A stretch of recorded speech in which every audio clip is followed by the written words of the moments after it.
je voudrais juste reprendre par confirmation et parfois pour bien comprendre le passage de la passion même de manière générale et le contexte. On est dans un contexte aussi qui est profondément, et avec Zacharie particulièrement, je vous avais dit, le prophète Zacharie et la deuxième partie du prophète Zacharie est totalement en écho avec le début du récit de la passion, quel qu'il soit.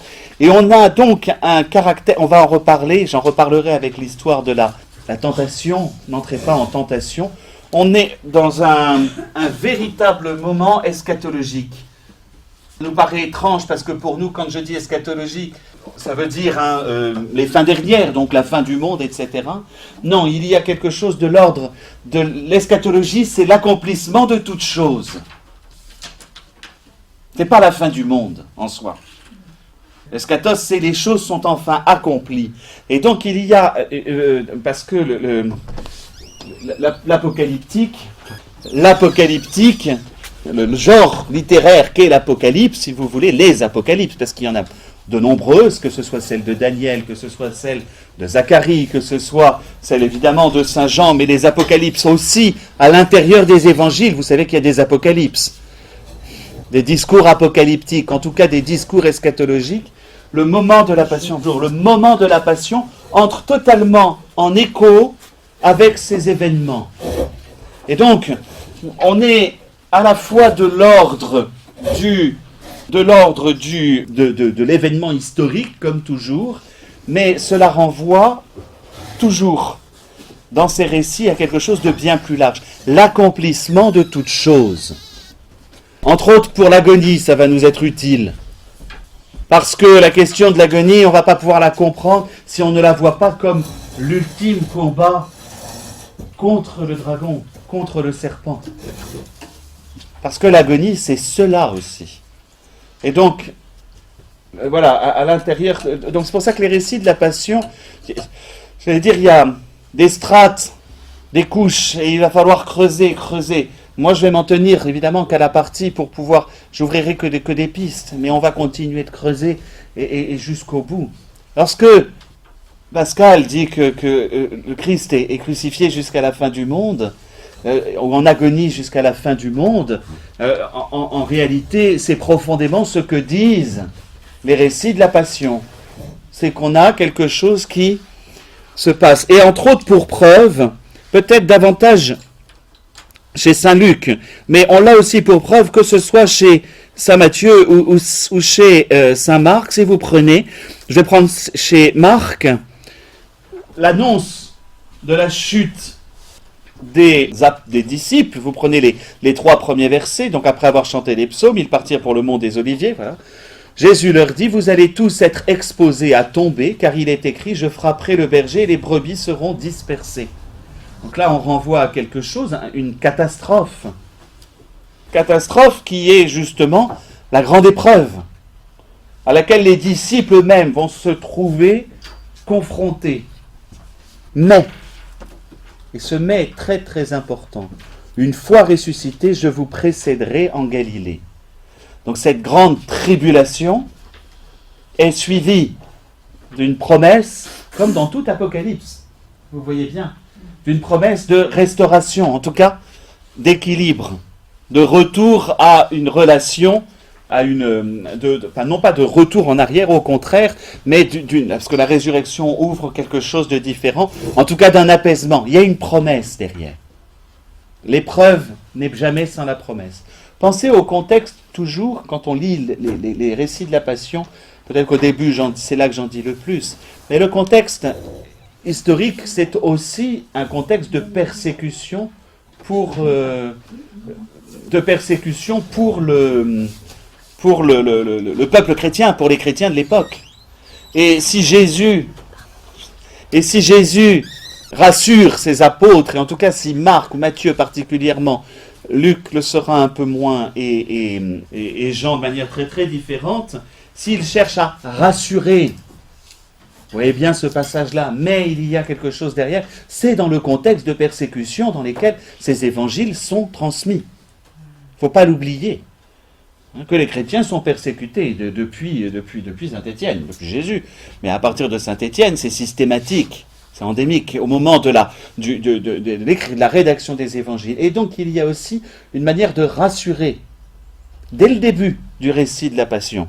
Dès le début du récit de la Passion, on va rassurer, une fois ressuscité, je vous précéderai en Galilée. On en reparlera, mais au moment de la résurrection, parce que, au moment de la résurrection, cette question, mais alors où est-ce qu'il est apparu, ressuscité, est-ce que c'est en Galilée, mais on dit que l'ascension a lieu à Jérusalem, bref, la question de la localisation en tant que telle, puisque la rencontre avec les apôtres a lieu à Jérusalem, pour qu'ils puissent aller au tombeau, et qu'ils voient le tombeau vide. Enfin bref, c'est pas une incohérence, c'est que le récit de la Galilée a aussi cette idée d'envoi aux nations, qui est là. Justement, la résurrection provoque, après le cataclysme, si vous voulez, si on entend Apocalypse de cette manière-là, une fois que tout sera accompli, achevé, la résurrection provoquera voilà, et on le sait, nous on connaît la fin, les apôtres ils ne la connaissent pas, faut toujours se dire ça. Mais donc on est profondément. D'autre part, il y a un décalage profond, et chez Matthieu, et c'est le passage qui va m'intéresser, l'annonce du reniement de Pierre. Il y a une rupture profonde. Alors quand vous prenez les évangiles, dans une certaine mesure, avant, vous avez, pour les synoptiques, pour la totalité des synoptiques, vous avez cet ordre-là, le discours eschatologique. Le discours eschatologique de Jésus, il est suivi, souvent il est précédé, c'est juste après les rameaux. Chez Saint Jean, ce ne sera pas le cas. Puis vous avez la scène, et enfin, vous avez la passion. Ce sera le cas pour particulièrement, alors là où ça va m'intéresser, c'est pour Marc et Matthieu, qui font un choix très précis. Donc les rameaux précèdent avec, souvenez-vous aussi, les rameaux sont liés avec Jésus qui entre dans le temple, et il y a, alors que pour Saint Jean, c'est décalé dès le début du ministère de Jésus, ça fait partie des signes, mais les rameaux sont aussi avec les nettoyages du temple. C'est Jésus qui passe dans toute la question du temple est là. Mais vous avez toujours le discours eschatologique qui précède, finalement encadre le repas.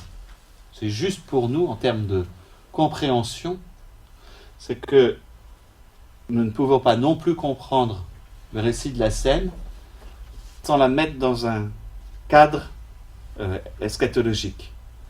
Au sens où, vous le savez, lorsque nous célébrons l'Eucharistie, nous célébrons hier, aujourd'hui et demain, à la fois. Nous sommes à la fois au pied de la croix, à la fois maintenant et à la fois déjà au ciel, dans ce que sera le festin des noces de l'agneau. C'est ce qui est dit. Heureux les invités au festin des noces de l'agneau.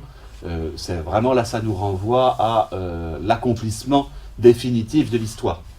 Donc la scène se trouve encadrée. Simplement, les deux événements vont être parfaitement séparés en tout cas pour Matthieu et Marc. Jean et Luc gardent l'annonce du reniement de Pierre dans le récit de la scène.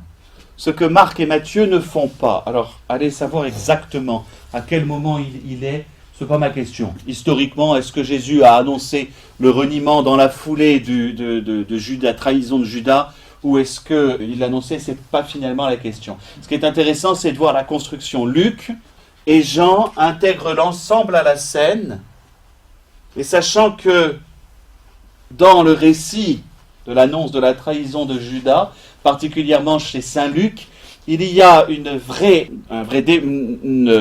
idée, j'en reparlerai avec le combat de l'agonie, il y a déjà quelque chose de rassurant. Simon, Simon, j'ai prié pour toi. Satan vous a réclamé, mais j'ai prié pour toi. Quand tu seras revenu, affermis tes frères, vous savez. Il y a déjà une victoire qui est annoncée par Jésus par rapport à Pierre et aux apôtres. Donc ça ne prend pas du tout la même tonalité.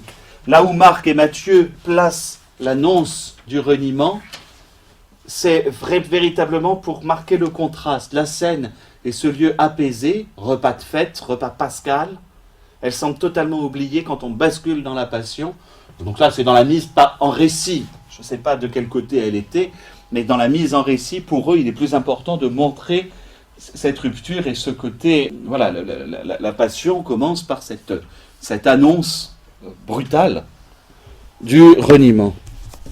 Une fois ressuscité, alors Pierre lui dit à ce moment-là, vous voyez, il leur dit, vous allez tous tomber, je frapperai le berger, d'accord ?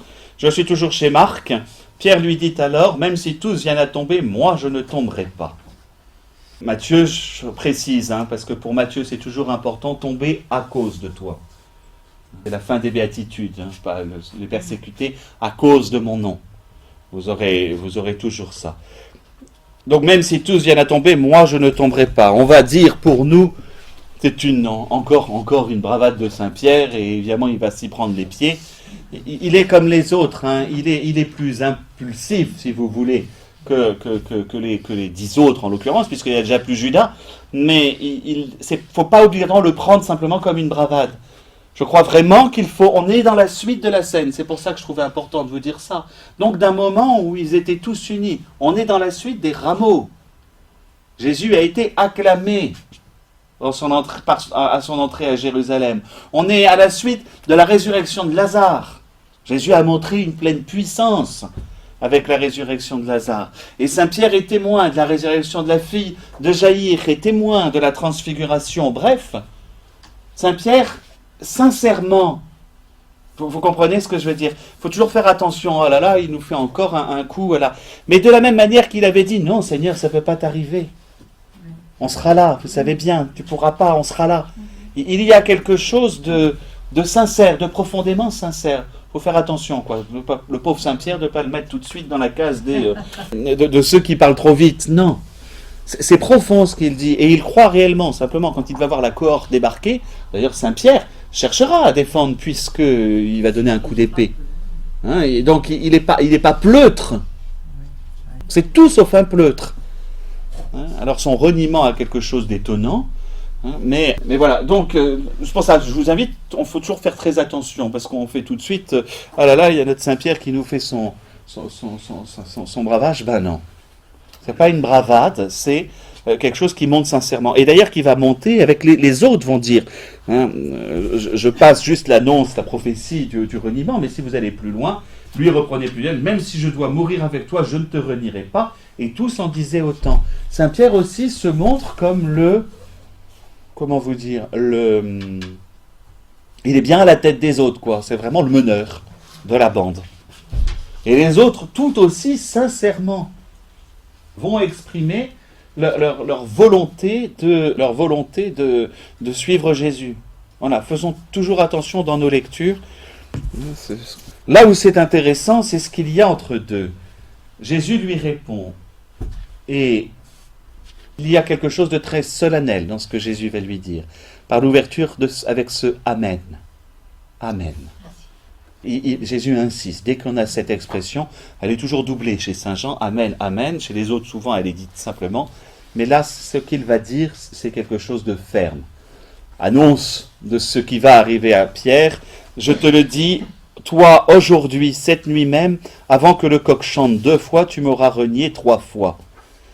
Pourquoi est-ce que Saint Marc dit que le coq va chanter 2 fois alors que les autres ne le précisent pas ?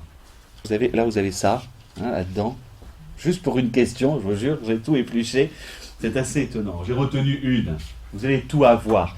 Vous allez avoir l'aspect contine. Vous savez, dans les prophéties, on le voit beaucoup dans les proverbes. Dieu m'a dit 3 choses, 4 qu'il me faut entendre. Et puis, donc l'aspect contine 2 fois et 3 fois. Je retiens une chose. On considérait, d'abord, le aujourd'hui, mais Marc précise cette nuit même, simplement parce que les Juifs comptent les jours à partir de la nuit. Les Juifs comptent le jour à partir du coucher du soleil. On est dans une nouvelle journée à partir du moment où le système, le compute juif est lunaire et pas solaire. Donc aujourd'hui, ça commence lorsque le soleil est couché.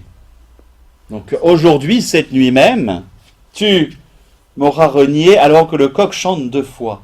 Et il y a une raison qui est relativement simple. Pareil, elle est dans l'ambiance de l'eschatologie. Le chant du coq, en tant que tel, on considère que quand il a chanté que le premier chant du coq est toujours de nuit, tandis que le deuxième chant du coq est l'aurore. Le deuxième chant du coq correspond à véritablement l'aurore. Et donc, ce que Jésus dit avant le petit matin.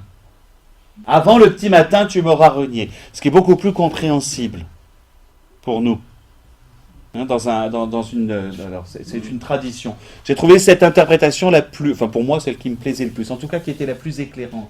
D'autant plus que, vous savez, il y a dans toutes ces prophéties, on utilise, alors peut-être que vous ne savez pas, c'est celle qu'on utilise, et c'est toutes les prières que nous avons le samedi saint. Veilleur, où en est l'aurore? Certains noms, cette expression. Veilleur, donc avec cette idée de veiller, et on va le réentendre tout à l'heure, veiller pour ne pas entrer en tentation, attendez que le jour se lève. Donc il y a quelque chose qui se passe de nuit, souvenez-vous, le reniement de Judas, souvenez-vous, parce qu'on l'a vu il y a 3 ans quand même, si vous vous en souvenez, le reniement de Judas, chez Saint Jean, Judas sorti, il faisait nuit. Et donc il y a quelque chose dans l'annonce de l'aurore, avant que l'aurore vienne, on peut l'entendre de 2 manières. Laquelle aurore? Celle du vendredi saint? Celle de Pâques. Donc l'annonce faite à Pierre peut être tout autant une annonce, et c'est ça qui est intéressant dans l'évangile lui-même, une annonce pour ça va se passer cette nuit, mais avant que le coq chante 2 fois, c'est-à-dire tu me renieras, mais derrière il y aura l'aurore. Cette aurore, on va au 3e jour, ce sera celle de Pâques. C'est-à-dire que tout n'est pas totalement non plus dans l'accusation vis-à-vis de Pierre. C'est-à-dire que le jour se lèvera, et ce jour-là, qui n'est peut-être pas le matin du vendredi saint, mais qui peut être aussi l'autre matin, l'aurore, celle de la résurrection. Vous comprenez le jeu. C'est un peu ça, le problème. Voilà le problème. Vous voyez que je suis sur un verset et j'y passe déjà 25 minutes. À chaque fois, on a un champ immense derrière chaque annonce. Non, je vais aller plus vite quand même, je suis obligé. Je suis obligé de faire des impasses et d'enlever des parties. Donc, je vous ai quand même évité les 25 autres interprétations. Le deuxième chant, bon. Mais bon, je ne les ai pas toutes comprises. Alors, très franchement, il y a des passages, bon, c'est pas grave, je passe, je ne comprends pas, il y a suffisamment à dire. Et voilà, ça, je tenais vraiment, je pense que ça nous aide beaucoup. C'est-à-dire que l'annonce du reniement n'est pas de l'ordre d'une accusation de Pierre. Il y a derrière aussi, et finalement le sens du chant du coq est là, il y a derrière aussi l'annonce de la résurrection. La faiblesse de Pierre n'empêchera pas l'aurore de venir. Le fait que les apôtres, tous, je frapperai et ils seront dispersés, donc tous vont être dispersés, tous sont touchés par cela, et Jésus, en l'annonçant, prépare aussi la résurrection. Parce qu'il n'a pas abandonné. Et il fuit quand même au jardin. Ah, il fuit au jardin. Eh oui, il ne reste plus personne après l'arrestation. Ah, lui aussi. Ah oui. Fugirunt omnes. Ils ont tous pris la fuite à ce moment-là. Saint Jean revient. Mais il va être là au pied de la croix, c'est vrai. Mais comprenez bien, s'il est en plus, sans lui retirer, Saint Jean, il va y avoir un retour, au moins une présence au pied de la croix, mais il peut rentrer dans le palais du grand prêtre, donc il y est connu. Alors on n'en sait pas plus, mais il aurait pu essayer d'aider par rapport à la défense. Il aura tout aussi peur que les autres, je veux dire. Hein. Mais oui. C'est qu'il oui. ce jour par an. Il avait ça, c'est très. Il était connu de Caïphe, etc. Évidemment, puisqu'il était fils de prêtre, oui. Voilà.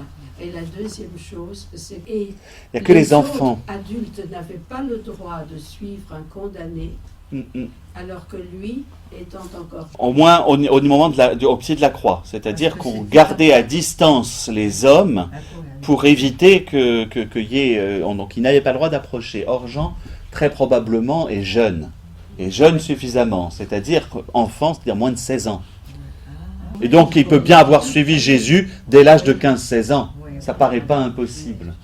Parce qu'il arrive, après, on verra ça au moment, parce que je vais voir ça à chaque moment. Vous avez à la fois quelque chose qui est profondément, justement, eschatologique, et qui remet la distance, justement. Il approche de l'âge où il devient adulte. Donc, de toute façon, c'est pour ça, il est à la limite. Pour peu qu'il faisait jeune, et il se fait passer pour quelqu'un de plus jeune. C'est pas compliqué, ça, hein, vous savez. En règle générale, à 16 ans, ils ont plutôt envie d'en donner 18, mais peut-être qu'il a joué pour pouvoir s'approcher.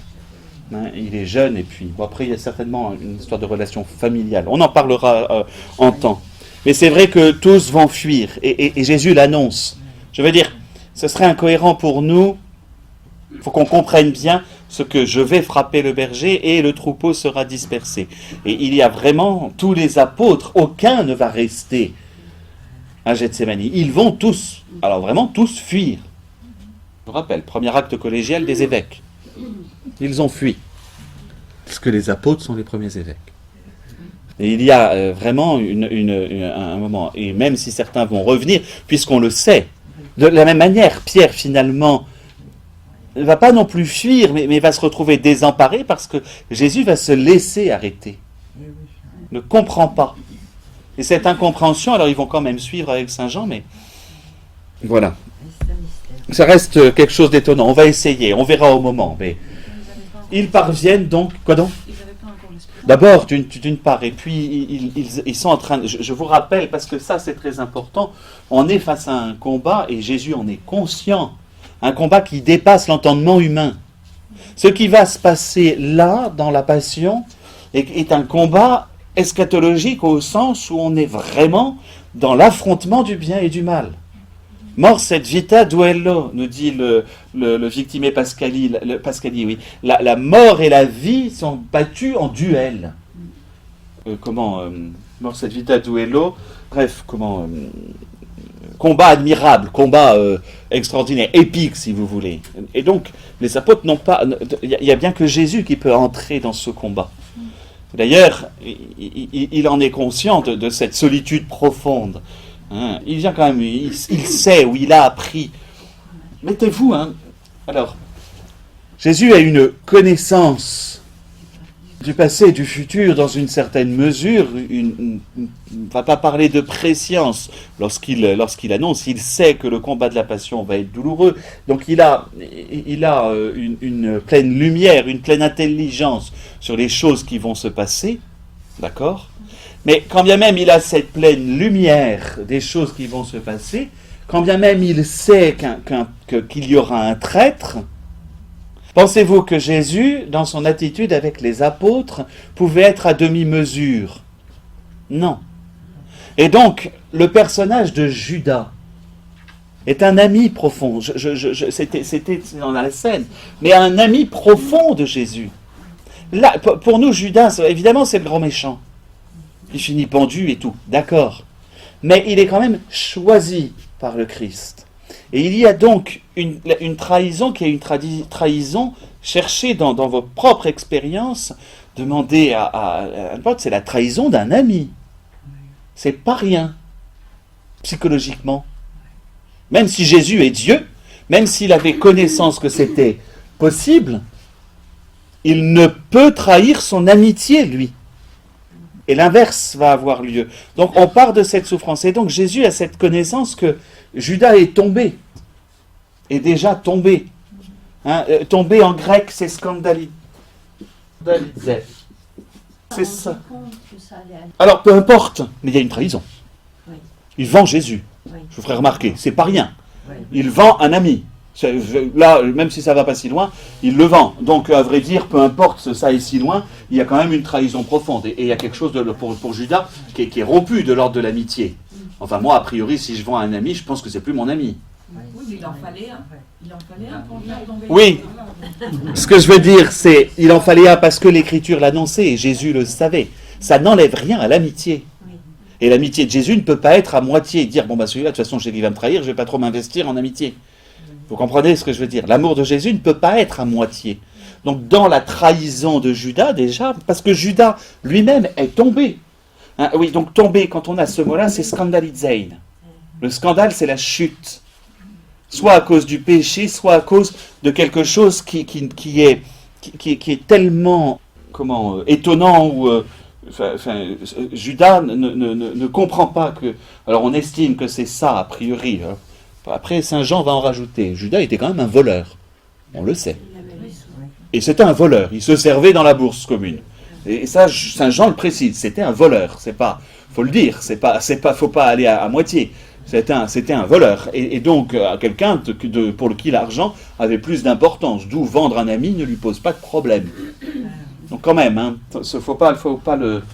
Après le personnage de Judas est particulier, on en reparlera, parce qu'on a son regret dans le truc.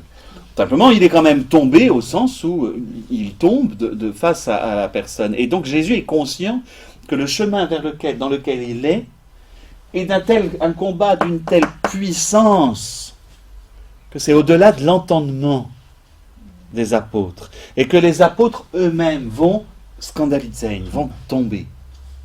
C'est pour ça que, alors Saint Luc ne le place pas là, Saint Luc l'a placé dans la scène, donc un moment plus doux, puisque Saint Luc va dire à Jésus, mais quand vous serez revenus, et entre autres il le dit à Pierre, quand tu seras revenu, affermis tes frères. C'est relève-les. C'est cette idée-là. Hein, ils seront tombés. Vous serez tous tombés. C'est intéressant parce que Saint Luc, il le confie à Pierre. On n'a pas ça chez Saint Jean du tout. On a l'annonce de la trahison. Vous savez, à peu près au même moment que le lavement des pieds. C'est différent. D'accord, vous comprenez. Donc que ce soit Judas, donc il y a cette tristesse. Et Jésus sait. Ça va nous permettre de comprendre l'agonie juste derrière. De comprendre l'agonie parce que le moment de l'agonie entre dans la compréhension. On ne peut pas entrer dans la méditation de l'agonie parce que c'est ce moment sans comprendre pourquoi Jésus tout à coup entre dans cette angoisse, mais parce qu'il sait que ça n'est pas simplement une petite épreuve. Les choses se jouent. Le pape Benoît XVI aurait dit, et parce qu'il aimait cette expression, se joue à un niveau cosmique. C'est-à-dire, bien au-delà, c'est le cosmos, c'est le monde entier qui est là. C'est cette lutte profonde entre le bien et le mal. C'est vraiment ce qui va avoir lieu. Et il sait que les apôtres ne peuvent pas le porter. Pas seulement parce qu'ils n'ont pas l'Esprit Saint, entre autres, mais parce qu'il n'y a pas eu la résurrection. Et sans la résurrection, c'est-à-dire sans la victoire affirmée de la vie sur la mort, on ne peut pas comprendre ce combat. C'est pour ça que je veux bien faire quelque chose sur la passion. Il faudra de toute façon que j'aborde à la fin la résurrection, puisque de toute façon, on va avoir cette profonde... Voilà, ce combat qui est tellement au-delà, mais évidemment, puisque tout se joue à ce moment-là. Tout se joue au moment de la croix et dans la passion, mais dans un seul mouvement. D'où aussi, finalement, vous voyez, je suis dans le récit de la passion, j'arrête pas de parler de la résurrection. Parce qu'il le dit, je vous précéderai, quand je serai ressuscité, je vous précéderai en Galilée. Et si vous prenez le chant du coq, il y a aussi l'annonce d'un matin. Et non pas les choses qui restent dans l'obscurité. On y est, mais Jésus est obligé de leur dire, pour l'instant, vous n'allez rien comprendre. Et vous allez, à cause de cela, vous allez tomber. Bien, je vais quand même essayer d'avancer. On arrive ensuite, véritablement, au moment de l'agonie. Alors, c'est évident, c'est plus long, mais là, les trois vont être relativement proches. Alors, toujours... Saint Jean, il y a une agonie. Je ne vous l'ai pas mis cette fois-ci parce que je l'ai mis les passages à d'autres moments. Il y a une agonie chez Saint Jean. Vous savez. Elle est d'un court passage, c'est au moment des rameaux. Hein, donc on en avait parlé, je vous ai juste dit, voilà, rapidement, Jean 12, où là, il y a une forme d'agonie, mais qui est déjà une victoire. Saint Jean ne suit pas la même chose, ne prend pas les mêmes...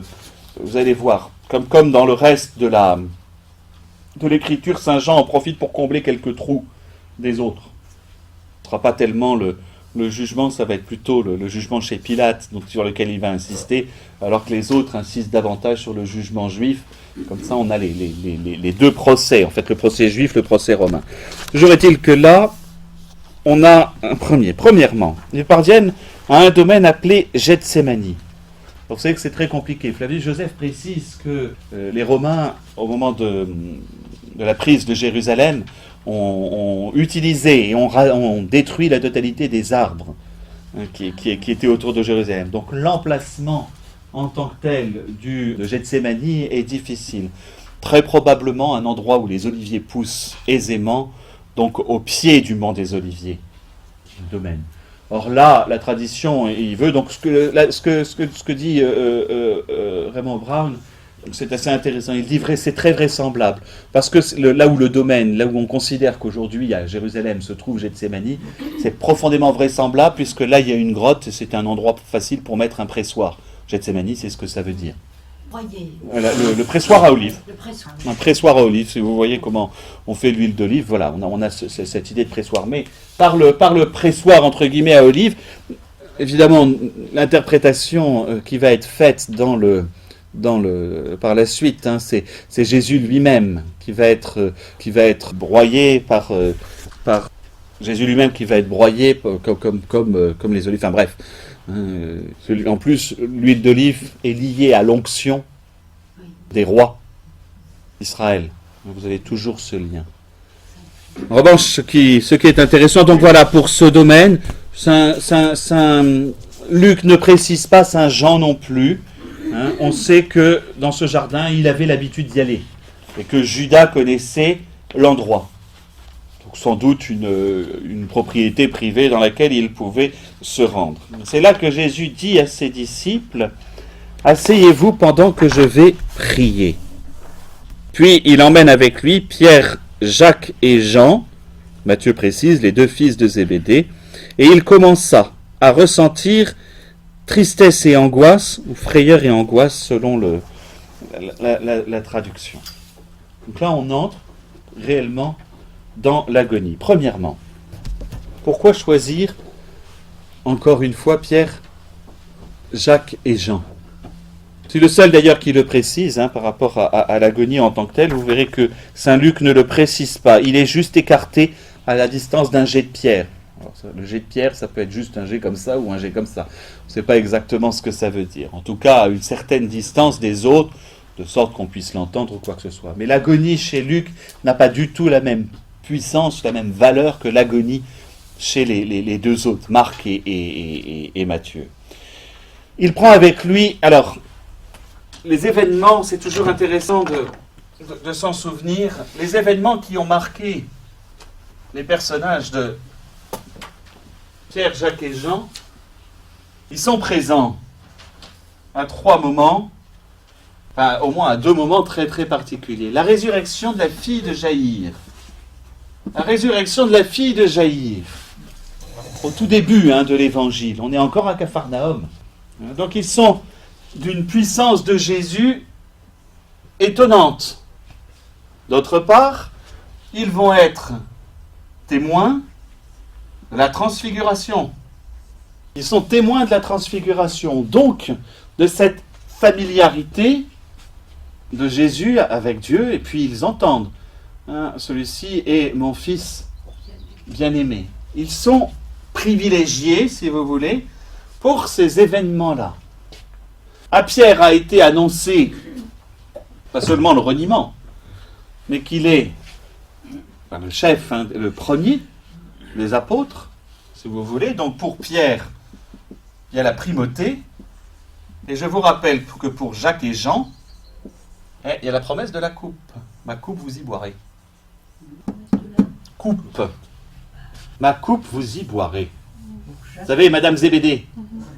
Madame Zébédée, j'ai mes fils.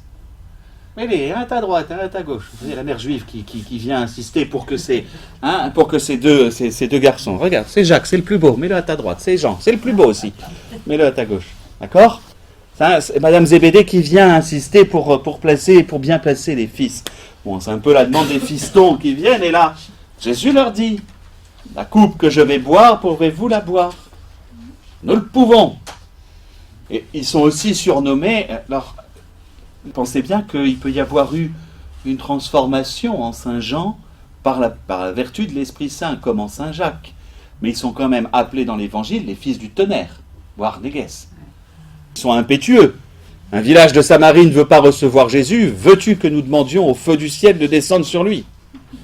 Et attention, les apôtres, c'est pas des... Non, c'est pas des saints, mais c'est surtout pas des gens qui sont plats. C'est nous.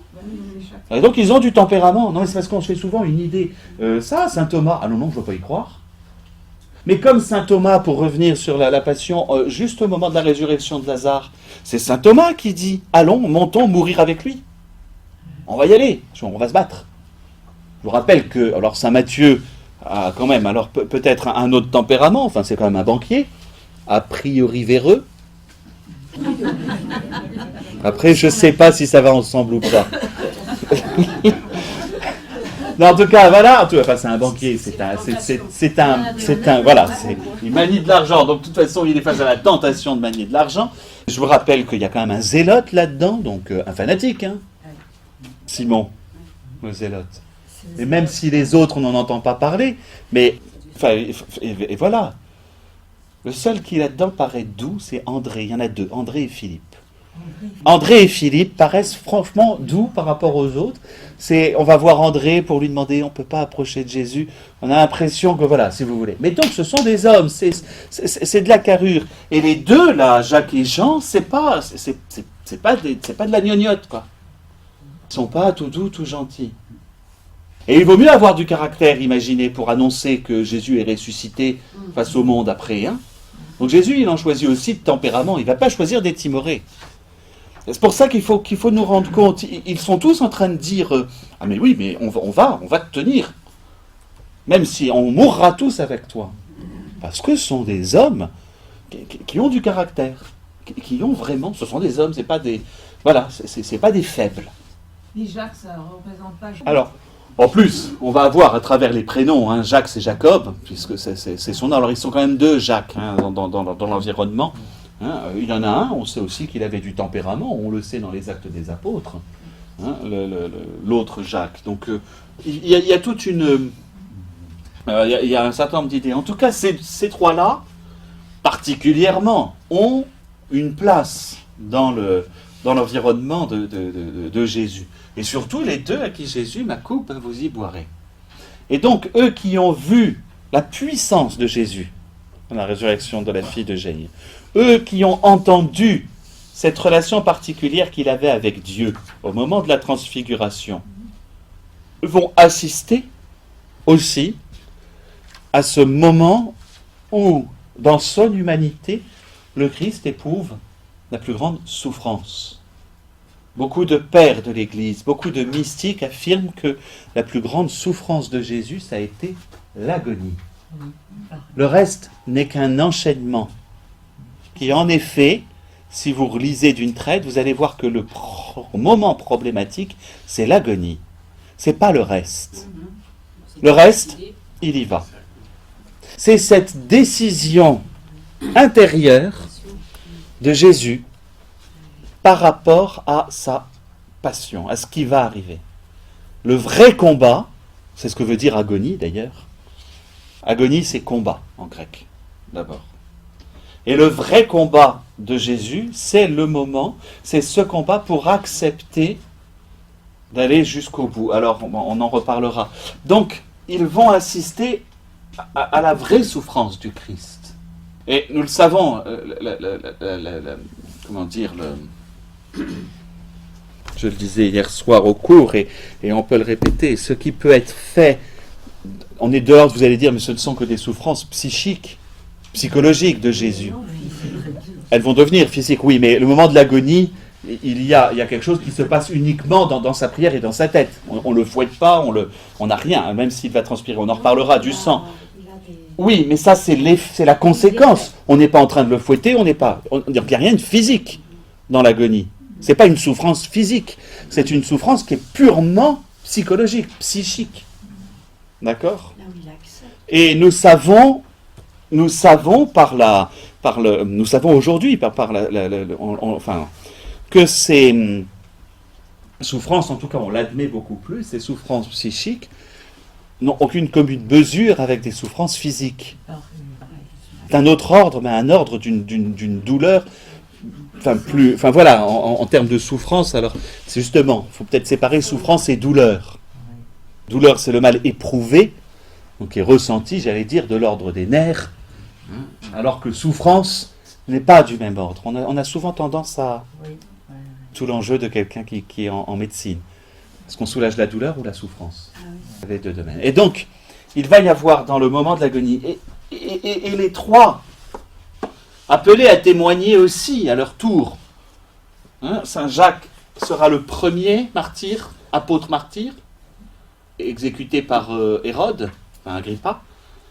Pierre dans sa primauté, et à l'inverse, Jean aura à durer. Vous avez trois histoires d'apôtres qui sont fondamentalement différentes, et c'est intéressant. Mais ces trois hommes doivent, alors qu'ils ont assisté et alors qu'ils ont demandé à boire finalement la coupe du Seigneur, pour eux, hein, vous savez, la coupe, alors là pareil, on peut y passer, j'avais commencé la semaine dernière, mais on peut y passer des heures, est-ce que c'est la coupe de la colère divine? Est-ce que c'est, vous savez, ça c'est, bon, ça non, enfin oui, mais non. Oui, parce que c'est ainsi, on retrouvera le symbole de la coupe à travers la totalité de l'Apocalypse.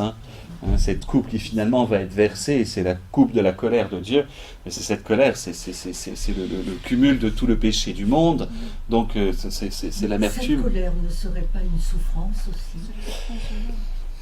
La colère de Dieu, il nous faut la comprendre, sinon comme souffrance, mais comme l'effet logique de la justice de Dieu. Il y a deux colères. Nous, on a facilement des saintes colères. En règle générale, c'est souvent des irritations, et pas des saintes colères. Il y a de saintes colères. J'aime bien séparer les deux mots. La vraie colère, la colère sainte, c'est l'indignation éprouvée par rapport à une situation d'injustice. Je peux être en colère avec l'inaction de nos gouvernants par rapport à ce qui se passe en Syrie. Ma colère est juste. Je ne dis pas qu'elle est sainte, mais elle est juste. Vous êtes d'accord avec moi? Je peux être en colère, enfin voilà. Il y a donc une colère juste, qu'on va parler. Alors indignation n'est pas assez fort comme terme, mais il y a une colère juste, c'est-à-dire face à l'injustice, je ne peux pas rester muet. Ça s'appelle de la lâcheté. Et donc, la colère de Dieu, c'est, si vous voulez, toute proportion gardée, c'est de l'analogie, et donc on va le représenter en coupe, mais imaginez combien c'est infini, c'est cette réaction de Dieu, du côté de l'ordre de je suis de l'ordre de la justice, cette réaction de Dieu par rapport à l'injustice qui lui est faite du refus de faire sa volonté. Et heureusement que Dieu est indigné, parce que sinon, heureusement qu'il y a ça. Comprenez que si j'enlève ça à Dieu, l'amour, ça ne sert à rien, enfin c'est de la gnognotte. Même l'amour, je veux dire, il faut le préserver, cette colère. Alors, on va parler de colère de Dieu, le courroux divin, vous savez, comme dans Minuit chrétien, pour apaiser son courroux. Oui, mais c'est ça. Alors, il faut le comprendre, parce que sinon, ça ne suffit pas pour comprendre qui est Dieu. Mais si je n'ai pas la colère de Dieu, je vous dis en termes d'indignation, c'est pas l'irritation. C'est pas notre irritation quand on se met en colère parce que y a trop de bruit, j'en sais rien. Parce que des gens mettent des pièces pendant la consécration. Est-ce que c'est une colère? Non, je vous le dis, parce que ça, c'est le truc qui... Est-ce que c'est une colère qui est de l'ordre de l'injustice, de l'indignation ou de l'irritation? C'est bruyant. Mais de toute façon, c'est bruyant. Après, je pourrais dire, bon, c'est bien, c'est pour l'église, ça tombe, mais l'air de rien, ça me dérange. Voilà, donc vous comprenez la différence entre les deux. Ça devrait être simplement qu'une indignation. Les gens devraient faire attention à ce qui se passe. Non, là, ça me distrait, donc ça m'irrite. Il faut toujours prendre un exemple sur soi, vous comprenez bien ce qu'on peut vivre à l'hôtel à certains moments. Parce que c'est difficile de rester pleinement quand on a ce genre de petite... Alors, le mieux, c'est une fois où il y a eu un portable en pleine consécration et que la personne a répondu. Mais là, ma colère était indignée. Parce que j'ai tout posé, j'ai attendu. Quand elle s'en est rendue compte... Bon. Mais donc, revenons à la colère de Dieu, qui est autre chose que mes irritations. La colère de Dieu, vous comprenez qu'elle est nécessaire pour que je puisse avoir que l'amour soit réel. Néanmoins, donc cette coupe de la colère de Dieu, et c'est ce dont on a un peu parlé la semaine dernière, c'est rude. Alors je vais continuer le raisonnement, celui-là. Donc comme il y a cette coupe de la colère, il faut bien quelqu'un pour la vider. C'est cette idée de rachat. C'est-à-dire, pour apaiser le courroux divin, il faut un sacrifice. C'est monstrueux hein, ce que je vais dire. Je vais aller jusqu'au bout, exprès. Violaine n'est pas là, hélas, parce qu'elle répondit. Et à juste titre. Parce que je vais aller jusqu'au bout. Donc, pour cela, il faut quelqu'un qui soit à la même hauteur, qui soit capable de racheter à la même hauteur que la coupe de la colère de Dieu, que le courroux. Mais, Dieu étant infini, il faut donc quelqu'un d'infini. Ah ben oui. Je ne peux pas réparer quelque chose de l'ordre de l'infini si le réparateur n'est pas infini. Et donc, Dieu doit lui-même sacrifier son propre Fils parce qu'il est Dieu pour pouvoir rééquilibrer et faire ses bons. C'est horrible, hein? C'est de l'ordre de la justice. Simplement, ça ne suffit pas. C'est vrai au sens de la justice, si vous voulez comprendre cette idée de rachat. C'est l'offense faite à Dieu, et en même temps, c'est impossible que l'infini, ayant été infiniment blessé, lésé, si vous voulez, comment pourrait-on le racheter? Alors, par l'infini lui-même, mais on va tomber vite dans un cercle vicieux. Et donc, c'est ce que je vous invitais à faire la dernière fois, quand on parle de la coupe de la colère de Dieu, c'est vrai, mais il va falloir inverser. Et donc, la colère de Dieu n'est pas le fait qu'il ait été lésé, mais le fait que Dieu plus important encore, Dieu ne supporte pas que sa créature soit perdue. Et c'est bien au-delà. C'est la colère de Dieu de nous voir nous perdre. L'indignation, hein, vous entendez bien, je suis toujours dans le bon sens de la colère. Dieu ne supporte pas de voir sa créature. Donc en fait, dans le plateau de la balance, soit je mets le fait que Dieu était lésé, et là on va retrouver toute une spiritualité très janséniste, qui est de cet ordre-là. L'infini ayant été infiniment bafoué, nous ne pourrons jamais réparer, et donc souffrons, mes frères, souffrons. Il faut se résumer un peu comme ça. D'accord ? Mais il faut comprendre que c'est justifié comme attitude. Mais que là-dedans, une Sainte Thérèse de l'Enfant Jésus, elle a pété un plomb. Enfin, je veux dire, et elle va répondre. Elle dit, mais non, mais c'est pas ça. Là, je prends vraiment du Sainte Thérèse de l'Enfant Jésus pour expliquer. Elle prend les choses à l'inverse et elle voit l'amour de Dieu.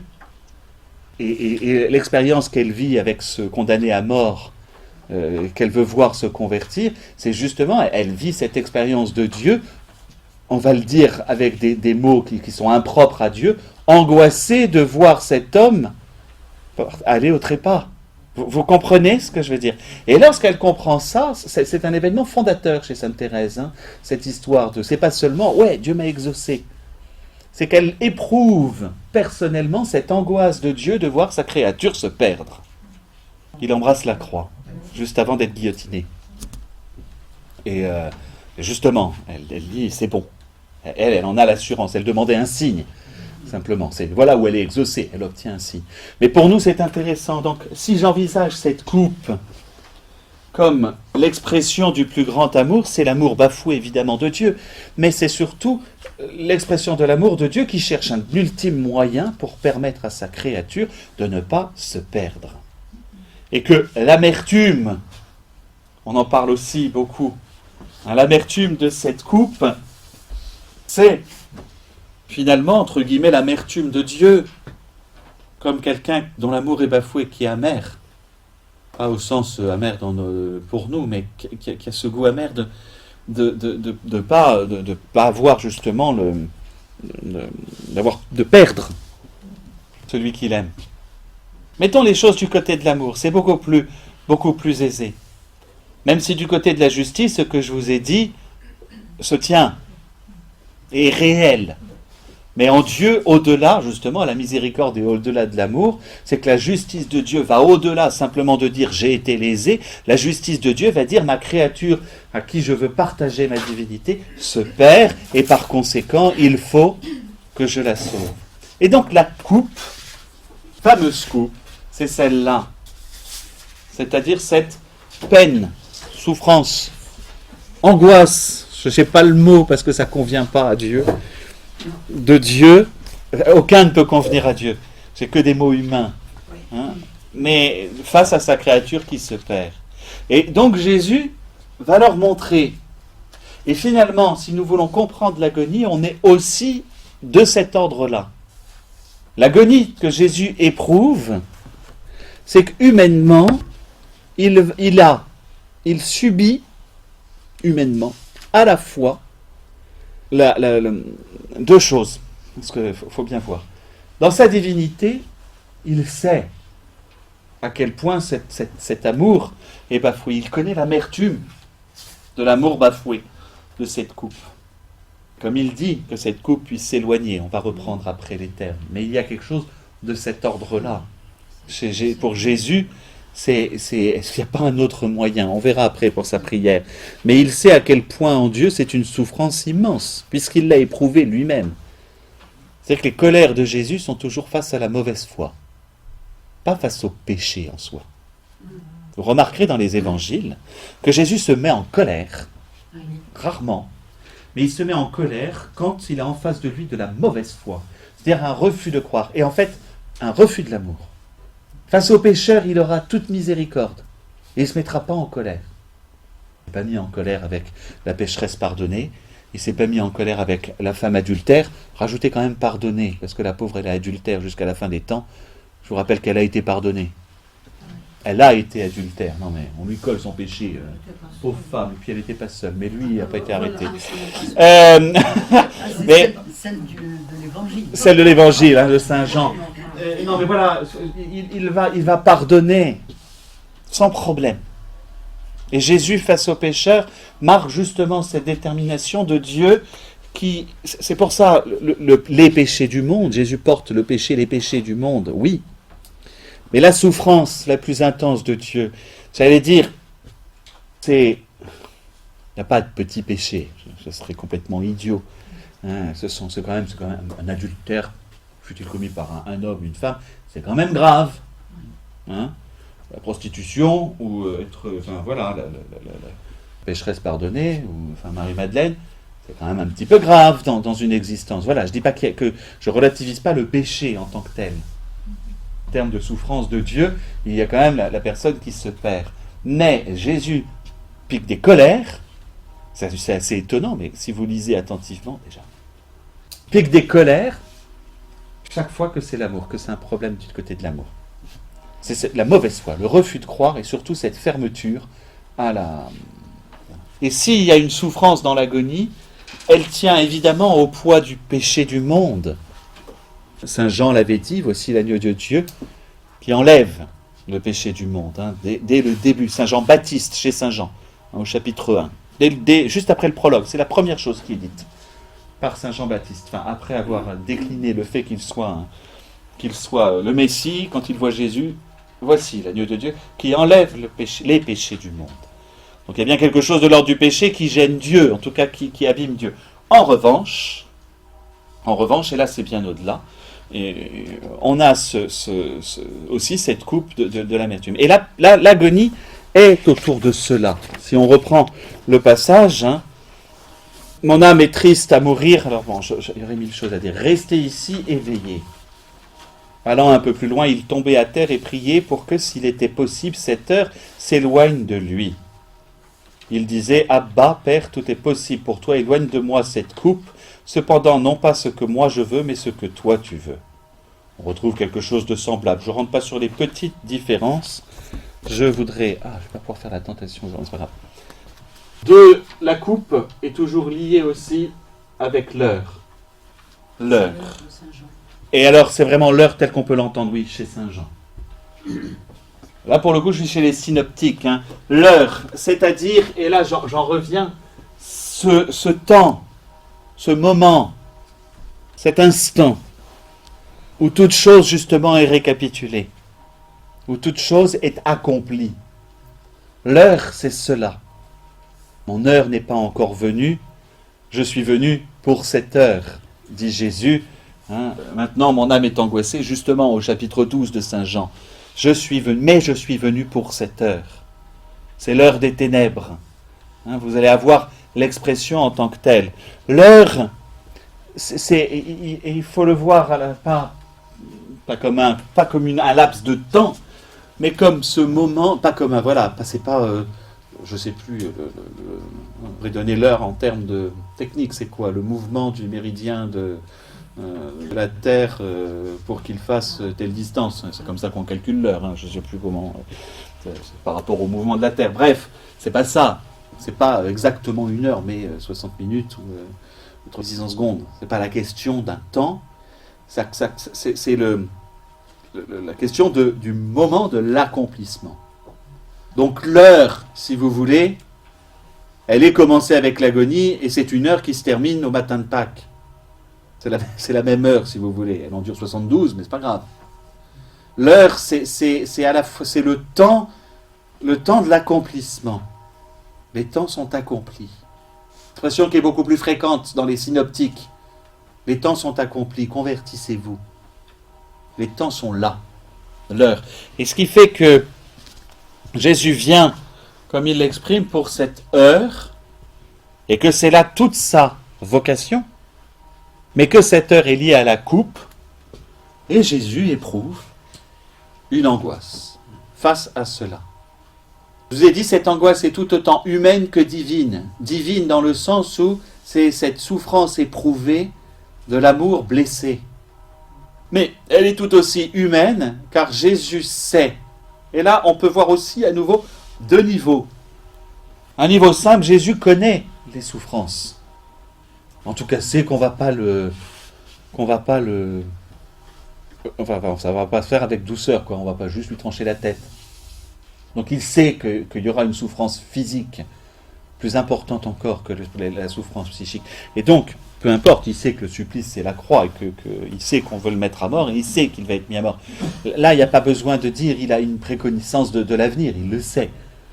Il a appris qu'il a été trahi, il sait bien en face de lui qu'il y a des personnes qui le haïssent. On sait par les évangiles en plus que la décision a été prise. Réunion des grands prêtres, on prend la décision de tuer Jésus, c'est Caïphe lui-même qui le dit. Or, je vous rappelle, par Saint Jean, on a quand même du monde qui a pu aller venir le lui dire. D'accord ? Donc, il ne faut pas imaginer, et que les chefs des prêtres ne s'attendent pas à faire juste un petit assassinat. Donc, c'est pas là. Donc, Jésus, face à la souffrance qui va lui arriver physiquement, excusez-moi, mais juste essayez de vous endormir en vous disant, demain, je vais être crucifié et maltraité. Moi, je ne dormirai pas, hein. Je cherche d'autres moyens. Donc ça, humainement, c'est logique.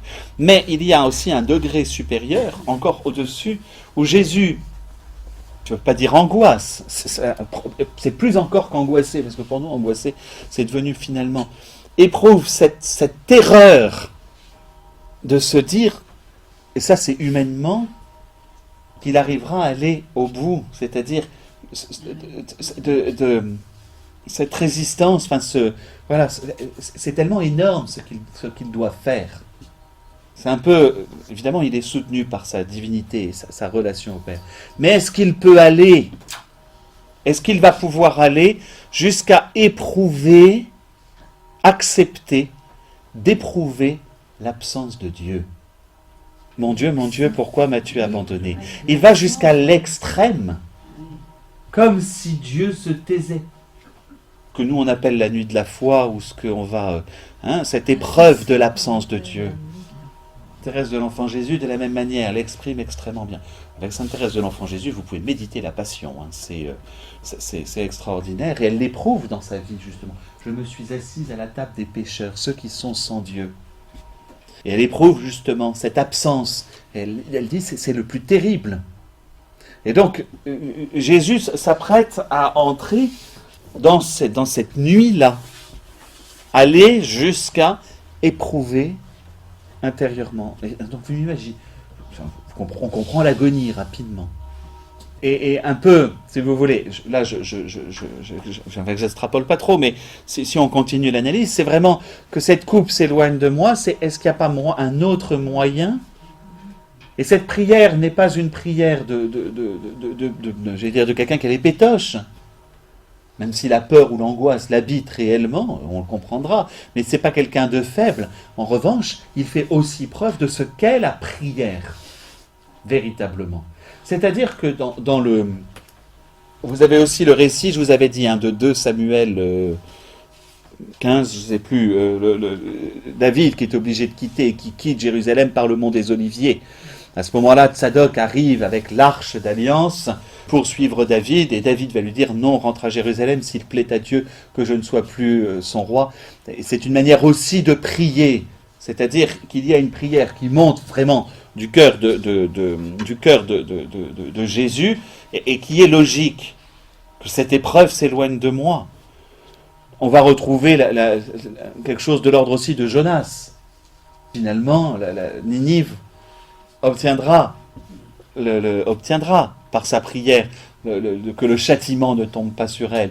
Alors, pour nous, c'est toujours compliqué. On retombe sur faut écarter le courroux divin. Mais c'est possible, puisque par la prière dans l'Ancien Testament, voilà, Abraham n'a pas réussi à obtenir la grâce de Sodome et Gomorrhe, mais il aura celle de Lot.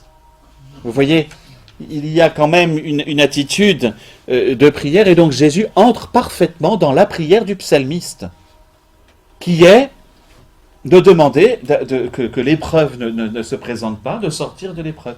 J'allais dire, c'est une attitude de prière confiante. L'Épître aux Hébreux va même dire « et il fut exaucé ».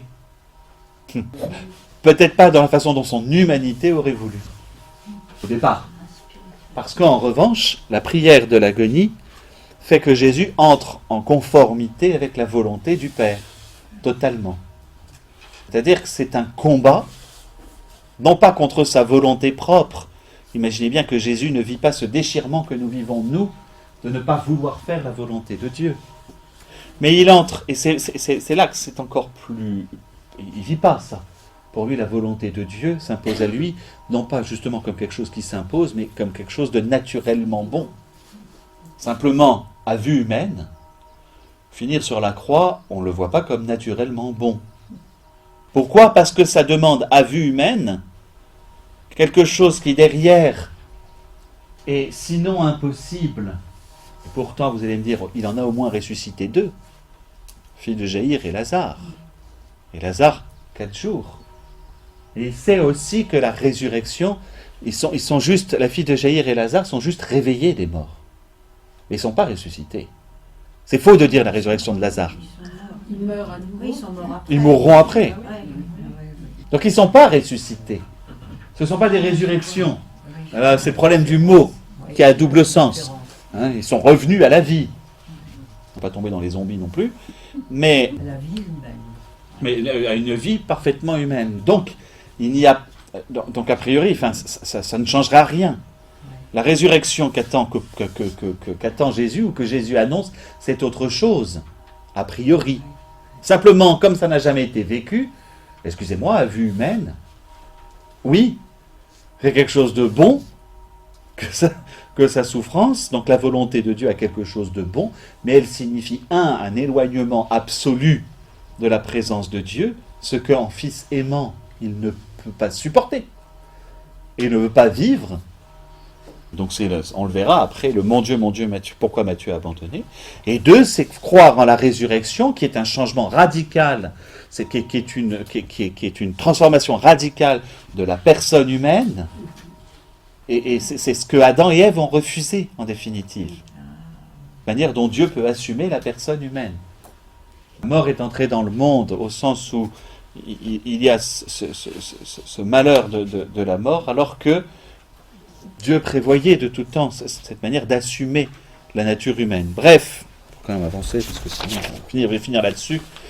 Hein, la chose importante, oui, et la prochaine fois, vous allez noter, je voudrais vous parler de la tentation, cette fameuse veiller 1 heure, parce que sinon on ne va pas s'en sortir, je ne vais pas m'en sortir. Le fameux, l'esprit est ardent, mais la chair est faible et tout. Ce terme de la tentation est vraiment très très important. Une simple remarque pour finir, puisque j'ai très peu parlé de Saint Luc, étant donné que Saint Luc n'entre pas dans les mêmes angoisses. Ce n'est pas la même figure qu'il veut donner. Là où c'est intéressant, c'est que Saint Luc montre la manière de prier de Jésus. Vous savez que c'est Saint Luc qui, dans son évangile, montre le plus Jésus en prière. Combien de fois on a eu cette année, un jour, Jésus était en prière. Et voilà, Saint Luc montre énormément la prière de Jésus, et donc là, pareil, on entre en fait dans la prière de Jésus. Mais c'est tout à fait différent. C'est tout à fait différent. Cette prière de Jésus se fait dans cette humilité, et particulièrement la prière à genoux, ce qui n'était pas habituel. La prière se fait debout pour des Hébreux. Genoux, c'est franchement des cas de supplication, en tout cas des cas d'humiliation pour les Hébreux. Dans la parabole du pharisien et du publicain, le publicain se tient debout au fond, mais pas à genoux. Là, en tout cas, c'est l'attitude de la prière, mais l'attitude de la prière n'est pas à genoux pour le juif. Tandis que Jésus, lui, va le faire dans sa prière, qui n'est pas une prière, alors chez Saint-Luc, c'est toujours intéressant de le repérer, ça. Jésus, lui, se met à genoux dans sa prière, et donc ne prend pas l'attitude habituelle de la prière juive. Voilà, c'est qu'il y a là, c'est sonné, que vous ayez au moins les lectures. Je vous remercie, dans 15 jours, on continue.